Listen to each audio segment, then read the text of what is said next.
Hello everyone, my name is Carlos Adolfo Alvarez Reyes. I am a student of 8th semester in Escuela de Lenguas UJED in Durango. And today I'm going to present you a study about the students and teachers' perception of online learning during COVID-19 in Escuela de Lenguas Durango, Mexico. About this study, we try to talk about the experience with online learning education. We involve 54 students and teachers in a survey that we applied them. Their perception was reported in terms of participation, accessibility, material, and assignment delivery, and most important, the use of e-learning platforms. For example, Zoom or Google Academic and Google Teams. And the study identified the advantages and disadvantages of online learning in English language education study program. I'm going to divide my study in 3 chapters. The first chapter talks about review of literature, literature analysis, a statement of the problem, about my research question, the research objective, and finally the benefits of this study.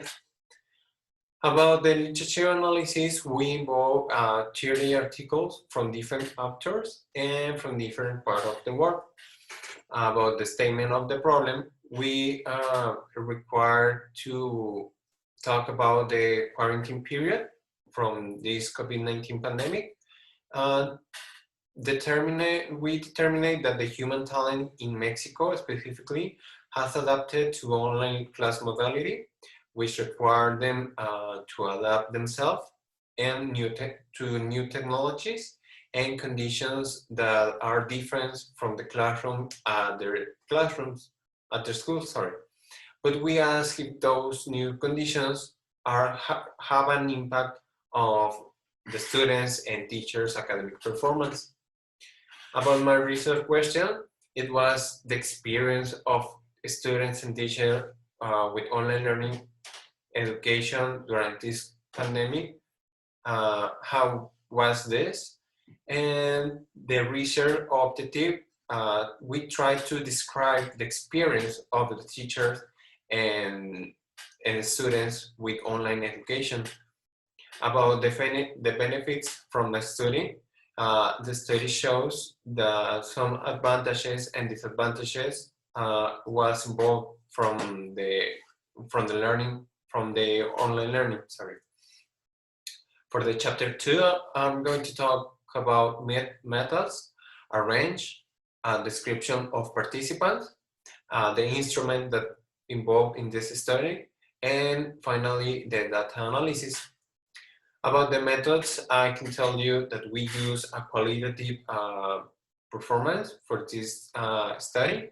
And the range as before I said, we use for 54 students and teachers from different semesters in Escuela de Lenguas.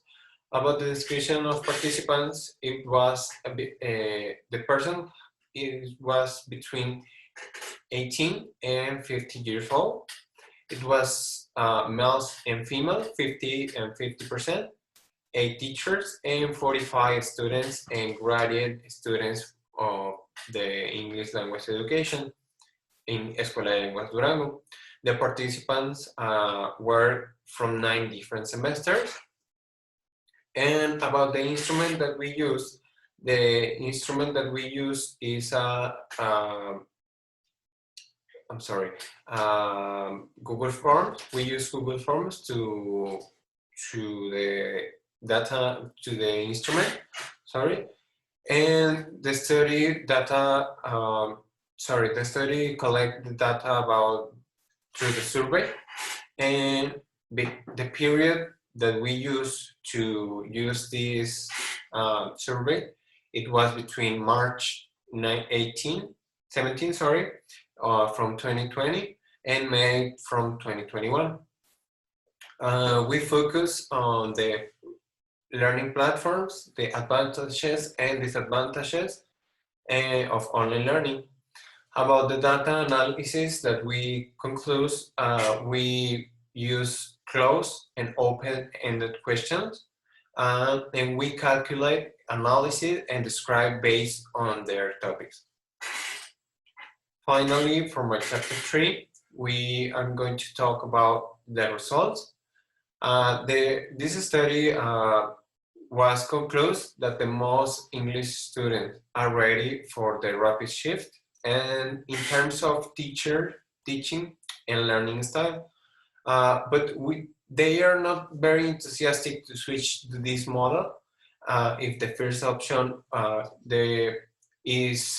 face-to-face classes, especially if they live in the same city.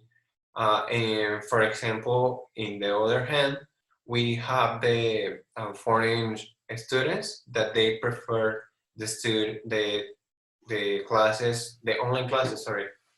And for local students, it's not the same because they are not exposed to the conditions of socialization and things like that. And for the foreign students, they have the advantage of the time, they save the time. And finally, about talking about technology, the most popular devices that they use, it was the smartphone in first place and the laptop in second place. The communication with the students, it was through the WhatsApp and email address. Sorry. For the Zoom and Google Classroom, about talking about Zoom and Google Classroom, I hardly prefer media to use because teachers and students are more familiar with them, and they are easy to use actually, even over the institutional platforms. The data shows that the most of the students were hardly involved in online learning. However, it doesn't mean that they were very enthusiastic, and because the student actually needs to share the devices and things like that with their families. And I think it's okay. And that's it. I think the reference, you can go to the main document to see them. And I think it's all. That's all.